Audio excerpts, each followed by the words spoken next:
अस्सलाम वालेकुम स्टूडेंट्स, उम्मीद करती हूँ आप सब बिल्कुल खैरियत से होंगे।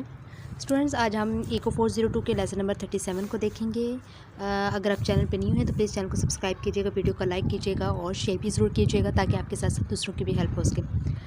स्टूडेंट्स, हमारे पास जो टॉपिक है जो कि कंटिन्यू है हमारे पास प्राइसिंग विद मार्केट पावर। अगर आपने प्रीवियस लेक्चर्स नहीं लिए तो प्लीज़ उनको वॉच कीजिए, देन जो है वो आप 37 को देखिएगा। ठीक है, सबसे पहले हमारे पास स्टूडेंट्स आ जाता है बंडलिंग। अब बंडलिंग क्या चीज़ होती है?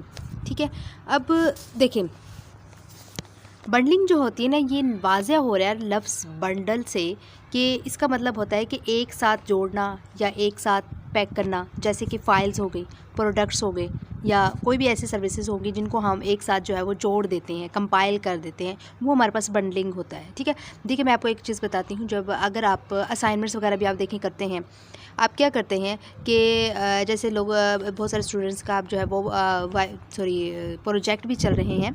ठीक है, तो उनको क्या होता है कि हर शख्स जो है वो अपनी अलग अलग टॉपिक पे जो है वो अपना काम करते हैं और फिर क्या होता है जब इंस्ट्रक्टर को सेंड की जाती है तो सबको एक ही फ़ाइल में कंपाइल किया जाता है, यानी उनको मर्ज किया जाता है, एक ही उसमें जो है वो उनको जोड़ दिया जाता है और फिर जो है वो एक फ़ाइल बना के प्रॉपर उनको सेंड की जाती है। तो ये जो है वो एक्चुअली आपके पास होते ही बंडलिंग होता है। ठीक है, अब यहाँ पे भी वही लिखा हुआ है कि बंडलिंग इज़ पैकेजिंग 2 और मोर प्रोडक्ट्स, 2 या 2 से ज़्यादा के जो प्रोडक्ट्स को हम पैक कर देते हैं to again a pricing advantages. ठीक है, जिससे हमें क्या होता है, प्राइसिंग एडवांटेज हमें हासिल होता है। ये हमारे पास बंडलिंग कहलाता है, ये अपने याद कर लेना है। उसके बाद जो है वो स्टूडेंट्स आ जाते हैं हम कंडीशंस नेसेसरी फॉर बंडलिंग। अब जो है वो हमारे पास इसकी क्या नेसेसरी कंडीशंस है बंडलिंग की, ये 3 हमारे पास है। ये एक तो हमारे पास हेट्रोजीनियस कस्टमर्स हो गया, दूसरा price discrimination is not possible और तीसरा demand must be negatively correlated. अब देखिए ये क्या चीज़ है, अब heterogeneous customers what you mean. अब देखिए इसका मतलब ये होता है कि कस्टमर्स जो है वो अलग अलग प्रेफरेंस और डिमांड के साथ हैं। ठीक है, जो हेट्रोजीनियस होता है कस्टमर्स क्या है, एक अलग अलग उनकी प्रेफरेंस होती है, यानी अलग अलग जो है वो चीज़ों को अहमियत देते हैं और उनकी डिमांड अलग होती है, सेपरेट होती है हर शख्स की। यानी कि कुछ कस्टमर्स एक प्रोडक्ट को ज़्यादा पसंद करते हैं और कुछ दूसरे प्रोडक्ट को ज़्यादा पसंद करते हैं। सपोज़ करें हमारे पास एक ए प्रोडक्ट है और एक जो है वो बी प्रोडक्ट है। अगर हमारे पास जो है वो 100 जो है वो कस्टमर्स आते हैं, उनमें से 60 जो है वो ए प्रोडक्ट को पसंद कर सकते हैं, 40 जो है वो हमारे पास इसको बी प्रोडक्ट को पसंद करते हैं। तो ये अलग अलग जो है वो हर शख्स की अपनी जो है वो पसंद है, अपनी उनकी प्रेफरेंसेस होती है। तो ये हमारे पास हेट्रोजीनियस कस्टमर्स होता है। ठीक है, उसके बाद जो है वो हमारे पास पॉइंट नंबर 2 है price discrimination is not possible. इसका मतलब होता है कि जो कंपनी होती है कस्टमर्स के बीच प्राइस डिस्क्रिमिनेशन नहीं कर सकती। प्राइस की जो है वो प्राइस का जो फ़र्क होता है ना, डिस्क्रिमिनेशन बोलते हैं फ़र्क को, यानी डिफरेंस को। ये जो है वो प्राइस डिस्क्रिमिनेशन नहीं कर सकती कंपनी अपने कस्टमर्स के दरमियान में, यानी कंपनी एक ही प्रोडक्ट के लिए कस्टमर से जो है वो अलग अलग प्राइसेस नहीं ले सकती। देखिए अगर एक सपोज़ कर लेते हैं हमारे पास जो है साल्ट ही लगा लें, साल्ट का जो पैकेट होता है। ठीक है, हम क्या जो है वो कंपनी उसको 30 रुपये में दे रही है। ठीक है, एक साल्ट के पैकेट को। तो अगर कंपनी ये नहीं करेगी कि एक जो है वो शख्स अगर अमीर आ रहा है तो वो उसको जो है वो 50 में दे और जो गरीब आ रहा है उसको 20 में दे। नहीं, उसका एक फ़िक्स रेट होगा। वो कंपनी जो है वो हर हालत में उसको जो है वो फ़िक्स रखेगी और हर कस्टमर्स के लिए डिफरेंट नहीं रखेगी कि हर शख्स जो है वो डिफरेंट प्राइस से उस चीज़ को गेट कर सके। ठीक है, तो मतलब price discrimination is not possible, नहीं होगा। ठीक है, तीसरा जो हमारे पास आ जाता है demands must be negatively correlated. अब ये क्या होता है, देखिए जब एक प्रोडक्ट की डिमांड बढ़ती है, आपको पता है जब एक प्रोडक्ट की डिमांड बढ़ती है तो दूसरे प्रोडक्ट की डिमांड ऑटोमेटिक जो है वो कम हो जाती है। देखिए आपके पास ए प्रोडक्ट है और बी प्रोडक्ट है, अगर लोग ज़्यादा प्रोडक्ट ए की डिमांड कर रही हैं तो बी जो है वो बेचारा गिर जाएगा, बी की डिमांड जो है वो कम हो जाएगी। ठीक है, ये हमारे पास जो होता है डिमांड्स जो है वो मस्ट बी नेगेटिवली कोरिलेटेड। ठीक है, तो यानी एक बढ़ने से दूसरी की जो है वो डिमांड कम हो जाती है और वो नेगेटिवली हो जाता है।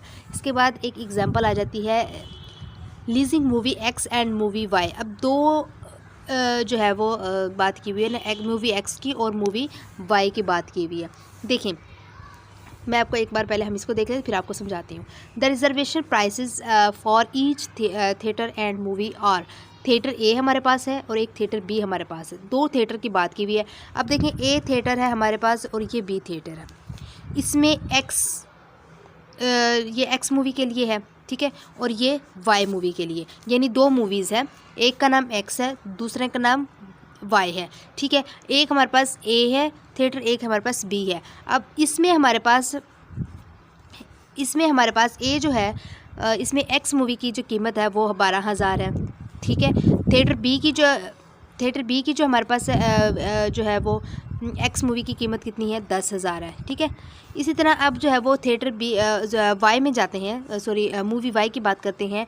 थिएटर ए में जो है इसकी जो कीमत होगी मूवी की वाई की वो है 3,000, और थिएटर बी की बात करें तो उसमें वाई की मूवी की जो कीमत होगी वो 4,000 जो होगी, ठीक है। तो अब देखिए इनमें डिफरेंस है। अब यहाँ पे हमने क्या करना होता है कि rating the movies separately would result in each theatre paying the lowest reservation prices for each movie. आप देखें एक लोएस्ट रिजर्वेशन प्राइसेस जो पे करते हैं तो उसमें हमारे पास लोएस्ट क्या होता है, आपको पता था कि मिनिमम, ठीक है, मिनिमम देखना है। लेकिन जो मिनिमम होता है वो हमारे पास रिजर्वेशंस में हमारे पास वो मैक्सिमम होता है। अब देखें यहाँ पे आपको नज़र आ रहा है एक्स की कीमत और एक्स की वैल्यूज़ और वाई जो है वाई की वैल्यूज़, थिएटर ए और बी की, ठीक है। अब थिएटर ए की ये हमारे पास सामने ये चीज़ है, एक्स की ये है, वाई की ये है। अब थिएटर बी की देखें तो ये हमारे पास, ठीक है। अब यहाँ पे जो कम वैल्यू मैक्सिमम एक्स प्राइस कितनी है, 10, ये एक्स वाले हैं ना दोनों, ठीक है। ए का और बी का एक्स की कीमत है, एक्स मूवी की कीमत है। अब इसमें जो लोएस्ट है वो क्या है, 10,000 है, तो ये हमारे पास मैक्सिमम प्राइस होगी एक्स की। अब यहाँ पे वाई पे आ जाए, इसमें लोएस्ट प्राइस कौन सी है, 3 है, तो ये हमारे पास मैक्सिमम प्राइस होगी वाई की, ठीक हो गया। अब देखें टोटल रिवेन्यू इन्होंने कैसे निकाला। अब टोटल रिवेन्यू स्टूडेंट्स ये होता है, 2 थिएटर्स की बात हो रही है। जब थिएटर एक्स में थिएटर ए की बात करें उसमें एक्स की वैल्यू कितनी, एक्स की जो प्राइस है वो कितनी है, 10,000, ठीक है, 10K। और जो है इसमें थिएटर ए में ही वाई की कीमत कितनी है, 3K। अब बी में आ जाए, अब थिएटर बी की बात करें, इसमें भी हमने वही देखना था ना, लोएस्ट रिजर्वेशन प्राइसेस, तो इसमें भी वही होगा कि वाई की कीमत कितनी होगी, 10K। और जो वाई की एक्स की थिएटर बी की एक्स की कीमत 10K, और थिएटर बी की जो है वो कीमत वाई में वो हमारे पास 3K होगी। जब हम इनको जमा कर लेंगे 10-10 20 और 3-3 6, तो ये हमारे पास $26,000 जो है वो इसका टोटल रिवेन्यू आ जाएगा। क्लियर।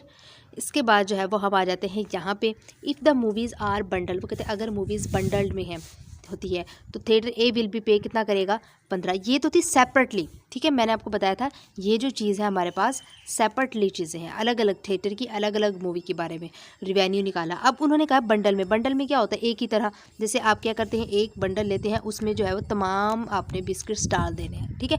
अब ये हमारे पास एक बंडल, और एक चीज़ आप करते हैं कि सेपरेट हर बिस्किट को आप अलग अलग कर देते हैं। तो जो ऊपर वाली मैंने एग्जाम्पल दी है वो सेपरेटली। अब हम इस बंडल वाले को देखेंगे।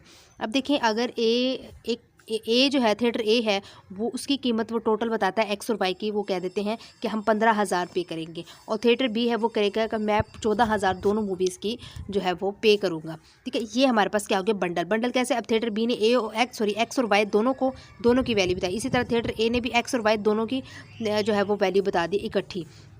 अब इसका जो है वो टोटल रिवेन्यू हमने कैसे निकालना है, if each were charge the lower of the 2 prices total revenue will be $28,000। अब देखिए अगर इन दोनों को अगर हम जमा करें तो हमारे पास बनता है $29,000, ठीक है। तो लेकिन उन्होंने क्या है लोअर ऑफ द 2 प्राइसेस, जब लोअर ऑफ द 2 प्राइसेस करेंगे तो हमारे पास इसमें $28,000 आ जाएगा, ठीक है जी स्टूडेंट्स। उसके बाद हम यहाँ पे आ जाते हैं रिलेटिव वैल्यूएशंस। इसमें क्या होता है तो जो है वो नेगेटिव कोरिलेटेड बताना होता है प्रॉफिटेबल टू बंडल में, ठीक है। अब ए मोर जो है वो एक्स की कीमत 12 और इसकी बी की 10 और वाई की जो है वो 4 और 3 है हमारे पास। If the demands were positively correlated, अगर डिमांड हमारे पास पॉजिटिवली होंगी, theatre A would pay more for both films as shown, bundling would not result in an increase in revenue, तो उसमें जो है वो हमारा रिवेन्यू इंक्रीज़ नहीं होगा।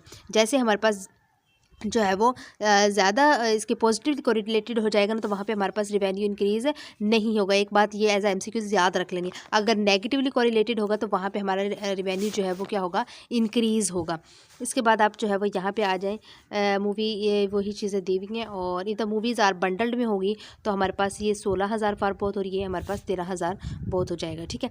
यानी 12 ज़रब 4 कितना 16 और 10 जमा 3 जो है वो 13,000 आ जाएगा, ठीक है। तो ये इन्होंने बता दिया है।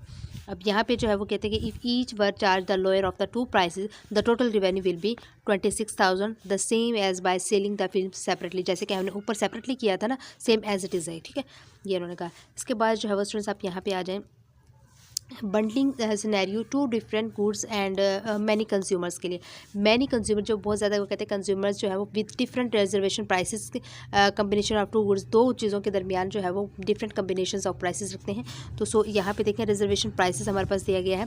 अब देखिए रिजर्वेशन प्राइसेस क्या होते हैं, सबसे पहले आपको ये पता होना चाहिए। देखिए ये भी जो है वो एक ज़ाहिर बात हम इकोनॉमिक्स पढ़ रहे हैं, इकोनॉमिक का ही जो है वो कॉन्सेप्ट होगा। तो इसमें हमें बताया जाता है कि किसी कस्टमर के लिए एक प्रोडक्ट या सर्विसेज, ठीक है, किसी कस्टमर के लिए एक प्रोडक्ट या सर्विसेज की मैक्सिमम प्राइस होती है, ठीक है, जो मैक्सिमम प्राइस होती है वो किसी भी प्रोडक्ट या सर्विसेज की, वो हमारे पास रिजर्वेशन प्राइसेस होती है जिस पर वो उस प्रोडक्ट या सर्विस को ख़रीद सकता है। यानी कि मतलब ये है कि रिजर्वेशन प्राइसेस जो है कस्टमर्स की पर्सनल प्रेफरेंस और बजट पर डिसाइड होती है। देखिए अब आपके सामने एक चीज़ मौजूद है, सपोज करें ए प्रोडक्ट है, इसमें जो है वो कहते हैं, अगर आप जो है वो शॉपकीपर से पूछते हैं, वो कहते हैं कि 30,000 की है। अगर आप को जो है आपकी जेब इजाज़त देती है तो आप ले सकते हैं, अगर आपकी जेब इजाज़त नहीं देती तो आप नहीं ले सकते। जेब इजाज़त से मुराद ये है कि आपके पास इतना जो है वो, अगर आपके पास पैसे हैं तो ले सकते हैं, अगर नहीं तो नहीं। ये प्रेफरेंस होती है, बजट पर डिसाइड होती है, ठीक है, रिजर्वेशन प्राइसेस।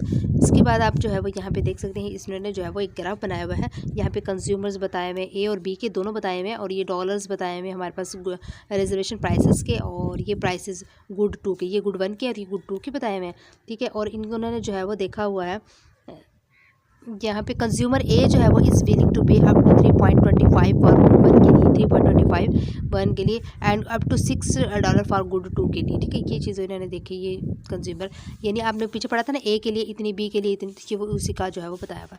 इसके बाद जो है वो consumption decision when products are sold separately. जब वो कहते हैं कि जब हमारे पास चीज़ें जो है वो सेपरेटली हम प्रोडक्ट्स को सेल करते हैं तो कंजम्पशन डिसीजन क्या करती है। देखिए consumers fall into 4 categories. Consumer जो है वो 4 कैटेगरीज में पर बेस्ड करता है ऑन देयर रिजर्वेशन प्राइसेस। जब आप रिजर्वेशन प्राइसेस को निकालते हैं तो कंज्यूमर्स जो है वो 4 कैटेगरीज में जो है वो घिर जाता है, क्योंकि उन पर ही डिपेंड होता है। देखिए पहली कैटेगरी हमारे पास ये होती है कंज्यूमर्स बाय वन, ठीक है। इसमें क्या होता है, हमारे पास जो R1 ग्रेटर देन हो जाएगा P1 से, और R2 ग्रेटर देन हो जाएगा P2 से। यहाँ पे यानी हमारे पास R जो रिजर्वेशन है ये दोनों जो है वो ग्रेटर देन होगी प्राइस से। अब यहाँ पे जो है वो R1 लेस देन हो गया, बट R2 ग्रेटर देन है, ये कंज्यूमर बाय 2 के लिए है। ये 3 में जो है वो हमारे पास दोनों R1 और R2 जो है वो लेस देन हो जाएंगे प्राइस से।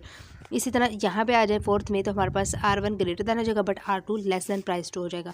तो ये जो है वो आपकी 4 कैटेगरीज है, ये आपने याद करनी है, चारों कैटेगरीज, क्योंकि ये क्विज़ेस में आ जाती हैं। इसके बाद जो है वो आप आ जाते हैं consumption decision when products are bounded. इसमें देखें consumers buy the bundled R1 plus R2। Consumption decision when products are bounded, जब बाउंडेड में यानी एक बंडल में जो है वो हम चीज़ें सेल होती है, प्रोडक्ट सेल होता है, तो कंजम्पशन का डिसीजन कैसे होता है। देखिए R1 है हमारे पास, ये R2 है। अब यहाँ पे देखें consumers buy bundle are greater than PB और consumer do not buy bundle are less than PB। यहाँ पे जो है वो बंडल में नहीं जो है वो बाई कर सकता कंज्यूमर, और यहाँ पे बंडल में कर, जब बंडल में करेगा तो ग्रेटर देन हो जाएगा, जब नहीं करेगा बंडल में तो वो लेस देन PB हो जाएगा, ठीक है। तो यहाँ पे देखिए R1 plus R2 greater than equal to PB आ जाएगा, और PB हमारे पास क्या होता है, बंडल प्राइस की बात होती है, ठीक है। अगर R1 प्लस R2 और R2 is equal to PB minus, यानी आप देखेंगे कि आपके पास 2 इसके रीजन्स आ जाएंगे इस तरह, ठीक है, ये आपने कर लेना है। और इसके बाद देखें the effectiveness of bundling depends upon the degree of negative correlations पर डिपेंड करती है, ठीक है। डिग्री ऑफ नेगेटिव कोरिलेशंस पर जो है वो बंडलिंग का इफेक्टनेस जो है वो डिपेंड करता है बिटवीन द 2 डिमांड्स के दरमियान, ठीक है। जब 2 डिमांड्स होंगी तो वहाँ पर उसका जो नेगेटिव डिग्री होगी वो जो है वो बंडलिंग ऑफ इफेक्टनेस पर डिपेंड होगी, ठीक है। इसके बाद रिजर्वेशन प्राइसेस जो होती है वो क्या होती है, देखिए if the demands are perfectly positively correlated तो the firm will not gain by bundling. तो फर्म जो है वो बंडलिंग को गेन नहीं कर सकता जब आपके पास पॉजिटिवली होगा। और if would earn the same profit by selling the goods separately, लेकिन और जो है वो अगर वो इस तरह जो है वो सेम प्रॉफिट जो है वो गेट कर सकता है, जैसे कि सेपरेटली जो हम गुड्स के ज़रिए जो हम सेपरेटली जो गुड्स हम प्रोडक्ट सेल करते हैं उससे जो हमें प्रॉफिट होता है सेम एज इट इज़ जो है वो बंडलिंग से भी हम कर सकते हैं, बट पॉजिटिवली कोरिलेटेड होता तो will not gain by bundling. तो यहाँ पे आप ये देख सकते हैं P1 P2 R1 R2 जो है वो यहाँ दिया हुआ है। रिजर्वेशन प्राइसेस में यहाँ पे भी देखें if the demands are perfectly negatively correlated bundling is the ideal strategy. All the consumer surplus can be extracted and a higher profit results. ये भी जो है वो आपको पता है कि मैंने आपको पहले बताया था कि आप जब पॉजिटिवली होता है तो जब नहीं होता, लेकिन नेगेटिवली कोरिलेटेड हो देन आप जो है वो अच्छा प्रॉफिट गेट कर सकते हैं। ये आपका जो है वो नेगेटिवली के लिहाज से उन्होंने बताया ग्राफ, और ये आपका पॉजिटिवली के लिहाज से बताया हुआ, ठीक है, कर लेना। इसके बाद मूवी एग्जांपल जो हमने ए और बी की मूवी देखी है, तो ये जो 12,000, 4,000, 3,000 का दिखाया हुआ, तो ये उसका ग्राफ बनाया हुआ, तो इजी से आप कर सकते हैं, ठीक है। ये स्टूडेंट्स हमारे पास लेसन नंबर 37 था। ये आपको इसके कॉन्सेप्ट क्लियर हो गए होंगे, और प्लीज़ जो है वो चैनल को सब्सक्राइब करके वीडियो को लाइक और शेयर ज़रूर किया करें, और प्यारा सा कमेंट भी ज़रूर किया करें। Thank you so much and अल्लाह हाफिज़।